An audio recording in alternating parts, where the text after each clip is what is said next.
Hi everyone, my name is Shar. This is the new version of my channel. I feel so awkward because it's been literal years since I've recorded a video. Is that true? At least a year since I recorded my last video.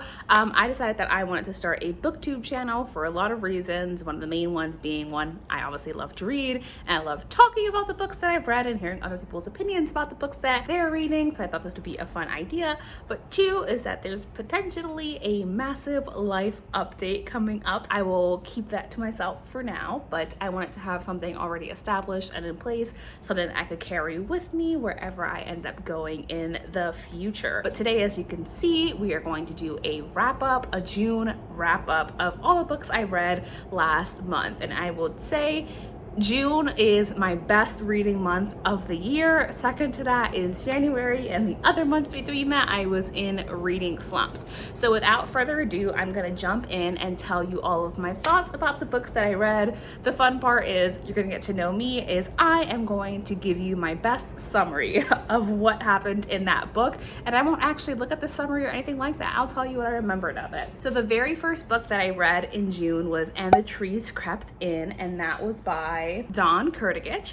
So I really loved that book. It actually took me by surprise. I would consider this more of a gothic horror. I didn't go in with super high expectations, but let me tell you what the book is about. We follow this girl and her little sister, and they move to her aunt's house in the middle of the woods. Her mom always told her don't go back to that house, but circumstances and traumatic situations led to her and her little sister having to flee their childhood home and move into their aunt's house, and things get super fucking weird really quick. She notices that the forest is getting closer and closer and closer to the home with each day that passes, and her aunt is slowly starting to lose her grip on reality. So I loved this book. I would consider a true kind of gothic horror. What I would say, it also has a little bit of a fairy tale vibe. I don't think this would be for everyone for sure, because it's all about the writing. It's weird, you're not sure what's going on, and the ending is for sure not for everyone. I knocked down a full star for the ending alone, so I ended up giving that a 4-star rating. Even though I didn't hate the ending, it just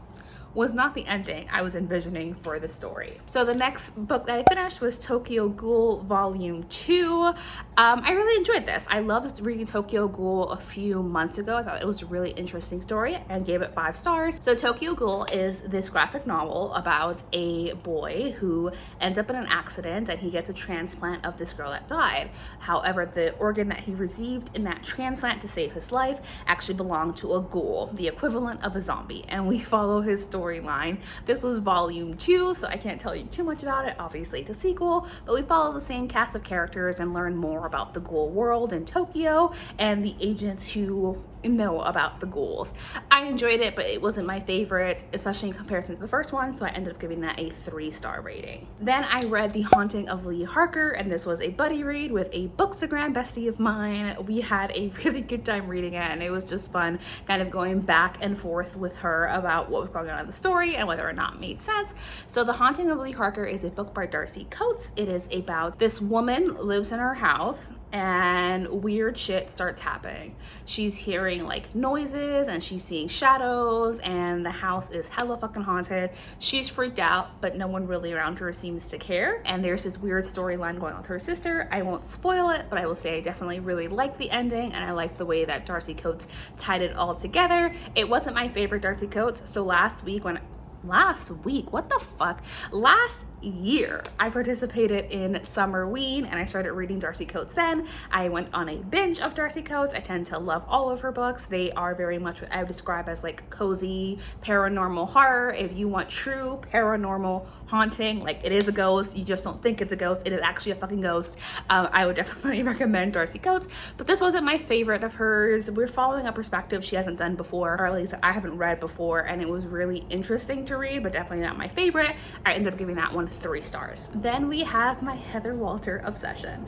So I read Malice and I read Misrule, the sequel to Malice, immediately after that. And I read both of those books in a span of like 48 hours. So that should tell you how much I fucking love them. Malice is kind of like a Sleeping Beauty retelling, except that the princess doesn't fall in love with the prince. She falls in love with the evil sorceress. That is not a spoiler, that is in the summary summary of the book.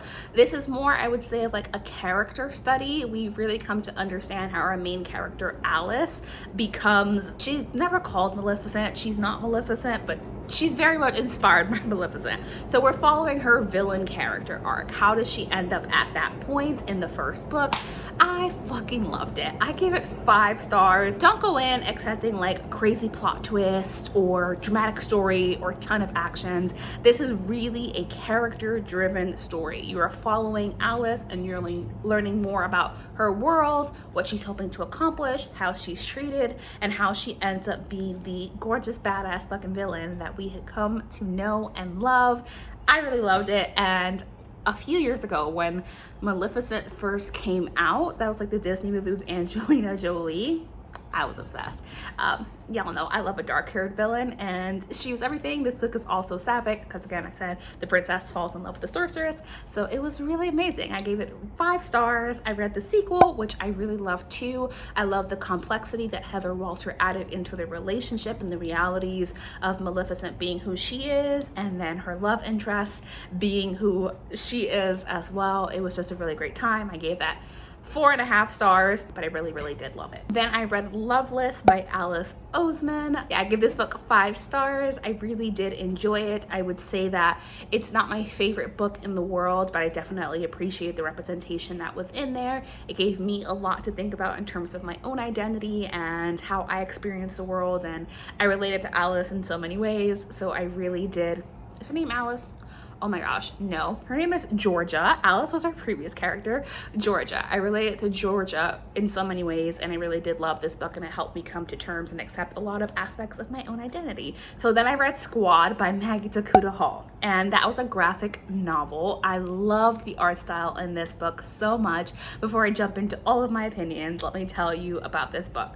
So we are following this girl who moves to a new high school, a new town with her mom. She's in the high school. She runs into this super popular girl in the bathroom. They instantly form a connection, they bond. She gets invited to join their group, and weird shit starts going down. She realizes everything is not as it seems. This is also not a spoiler. I believe it's in the summary, but it's also right on the fucking cover. They're werewolves. They are werewolves. So she ends up in a pack of werewolf man-hating teenagers. I would more so say they are out for revenge and getting vengeance for terrible, shitty men and eating them. That's not a spoiler. That's what you know. You're following that story. It's a graphic novel about that storyline. So I really love this book. I love the art style in it. I love the storyline in it. Again, I love me a dark-haired villain. I love a vengeance storyline. It wasn't perfect by any means, but it was still a really great time for what it was. Did I tell you what I gave it? I don't remember, but I think I give it 5 stars. Then I read the Henna Wars. I'll put covers, by the way, in the video, so you'll be seeing them right next to me, so you know exactly what book I'm talking about. It'll be somewhere over here. So I read that book and I really had a good time with it. I think oftentimes it's pitched as a romance between these 2 girls who go to the same high school, they're in the same business class, and they end up having to create their own individual projects, and it's a story about cultural appropriation. I think it's often pitched as a love story. There is a love story in it. There is some enemies to lover, but the main character's love interest is not a major part of this story. She's there, she's part of the plot, but I would say this is more about our main character coming to terms with her own like place in Ireland as a child of Bangladeshi immigrants and being a Bangladeshi immigrant herself, and it was just a good time. Then I read Come Closer by Sarah Graham. Now I was taking part in the Whateverathon reading challenge as part of the TBR Travelers that was hosted by a few people, but one of the challenge prompts was to read a book that was considered a host favorite. So I chose Gavin's favorite, one of his favorites, which was Come Closer by Sarah Graham. I really enjoyed this. It's really weird and like dark, and you're so much in this woman's head. You feel as lost and confused and afraid as she is. So what this story is about is this woman starts to act differently, and she's losing time. She's starting to hear noises. She feels like she's losing control of her body and her sense of self, and we're essentially following a demonic possession, and a true classic demonic possession. It was dark, it was weird, it was creepy, it got into my head. At some point, this demon ends up possessing this woman via her dreams. Not a spoiler, not even a major plot point. it's part of the story. We're following the demonic possession. I was like, oh hell no. No, not invited. I don't think so. I think the fuck not. But it was such a enjoyable, spooky, creepy, kind of haunting read. Definitely enjoyed it.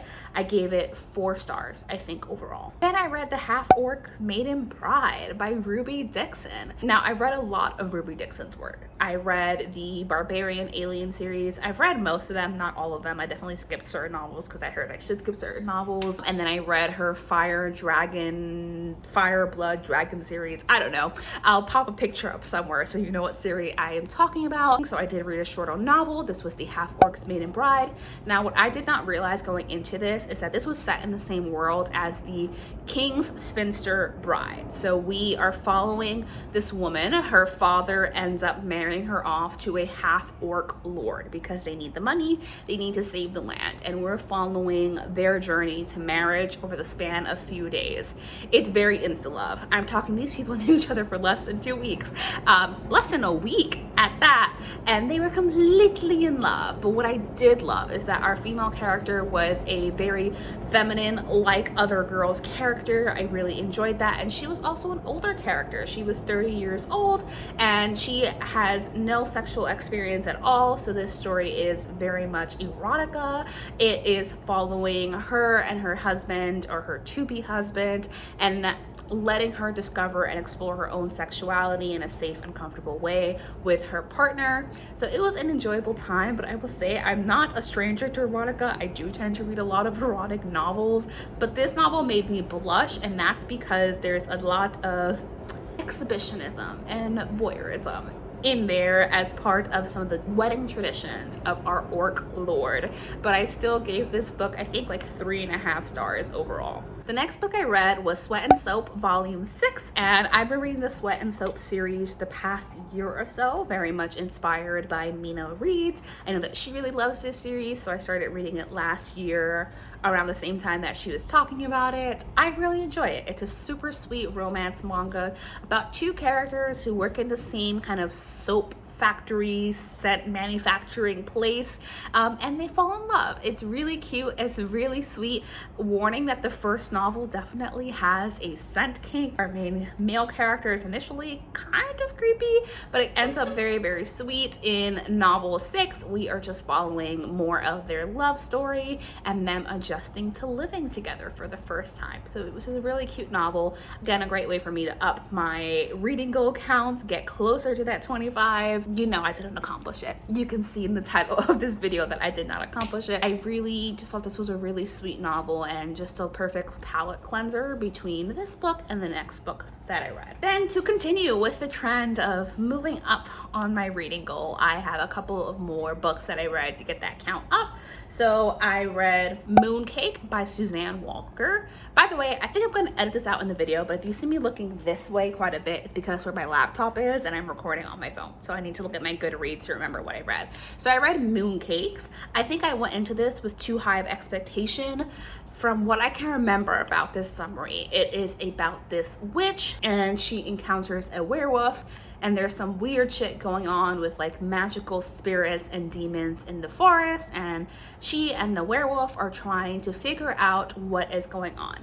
Now, I like this book for a lot of reasons, including the disability rep. Our main character uses a hearing aid, and then we have her partner who is non-binary, a childhood friend, and a werewolf. Their relationship was super sweet. It gave me very like Halloween Town spooky vibes. However, for some reason, I thought that this book was older than it ended up reading. It read like a very young middle grade, almost like the cartoons and TV shows that my nephew reads. I hate to say it, but in some ways the ending reminded me of a Power Rangers ending. If you haven't seen a Power Rangers ending recently, they're fucking ridiculous.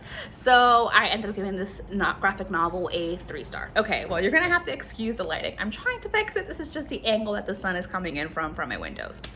Okay, so the next book I read was Sheets, and that's by Brenna Thumler. This follows a ghost And in this world, ghosts have sheets that they wear over them. Picture like the Halloween costume you might make when you were a kid. And this girl who lives and runs a laundromat with her family, her mother passed away, and her father is dealing with really heavy depression and grief from that. So we're just following that storyline and her trying to save and keep her laundromat and take care of her family while also trying to figure out what this ghost is doing in her house, in her laundromat. There is a subplot as well with this like very greedy businessman trying to force the family out of their laundromat. It was a cute story. I enjoyed it, but again, for some reason I thought it would read a little bit older. It is classed as like YA or middle grade. No, middle grade. I remember I forgot the points for it, but I read like very young middle grade. However, I still enjoyed it. I gave it like 3.5 stars. Then we read one of my favorite books of the month, if not one of my favorite books of the year. We have Gallant by V.E. Schwab. Now this is my first V.E. Schwab book. Gallant is about this young girl who gets a letter from her uncle. She's an orphan. She's living at this kind of boarding house situation with other girls. She gets a letter from her uncle that's like, hey, you should come home. We miss you, my dear niece. We've been looking for you. Please come to Gallant. We want to have you back in the family. Now the girl's an orphan because her mother went mad. That's a story that she knows, that her mother dropped her off at the orphanage. Our main character is mute, so we're following her storyline, and she has a lot of frustration and anger because the world refuses to accommodate for her. People are refusing to learn sign language. She can communicate, but people are unwilling to communicate with her. So she moves to Gallant. She has these beautiful ideas of like, I'm finally gonna have a family. I'm finally going to belong. But of course, Gallant is this creepy, haunted, like depricate. I know what word I'm trying to use. You know what word I'm trying to use, but I'm forgetting how to actually pronounce it. Anyway, she moves to the house, kind of falling apart, but she's still like, cool, whatever, I have a family. But it turns out her uncle died months and months and months ago. And the only people there are like 2 staff members and her cousin. So we're following the storyline of Gallant, that house, what weird shit is going on, what is haunting her house, what's haunting her cousin. It gets very, very magical, very fantasy. I really love this. Like And the Trees Crept In, do not go into this expecting like a thrilling plot. This is again more of a gothic horror kind of fairy tale situation. I freaking loved it. I thought it was amazing. I loved it even more than I loved And the Trees Crept In, and overall I gave this a glowing 5-star rating. I had a fantastic time reading it. I cannot speak for the disability rep in the book, but I enjoyed reading it. I thought it was a great story, and I loved where the story ended up going and how it brought in some of those fairy tale elements. Also, it's full of like beautiful illustrations and artwork. Writing is very beautiful and lyrical, and I'm a writing first girly, so I had a fantastic time reading this book. Speaking of a fantastic time reading a book, I read The Dark Descent of Elizabeth Frankenstein, and that is by Kiersten White. I love this book too. So we are following the bride of Dr. Frankenstein and her POV of her husband doing some shit he shouldn't be doing, you know, creating monsters from dead bodies. We're following how she ended up meeting Victor Frankenstein, her situation, why she ended up with the Frankenstein household, how she fell in love with Victor Frankenstein, and how she came to realize what it was that he was doing. So in the original Frankenstein novel, she's essentially written as like his loving and adoring and devout wife. This is her story in this book as Kiersten White imagines it. I loved this book. Again, kind of gothic fairy tale vibes. It was dark, it was weird, but I related to Elizabeth so much just in terms of how connected I felt to her and what it was that she was trying to accomplish and how she had to learn to look out for herself. There's a twist at the end that I was like, what the fuck is that going on? But it makes so much sense in the context of Frankenstein. I really want to spoil it, but I'm not going to spoil it. All I can say is read it. Listen, The Dark Descent of Elizabeth Frankenstein is a fantastic book. Highly recommended, especially if you like the gothic retellings, if you like a dark fairy tale, if you like beautiful writing, this was a great time. I listened to the audiobook for this and read along simultaneously. That's also how I realized that I read faster than I can listen, but the audiobook was really, really good for this novel as well, and I super enjoyed it. I went on a Katie Colson binge, one that I'm currently still on, and I read The Diviners by Libba Bray. Now, I was up in upstate New York at my sister's house,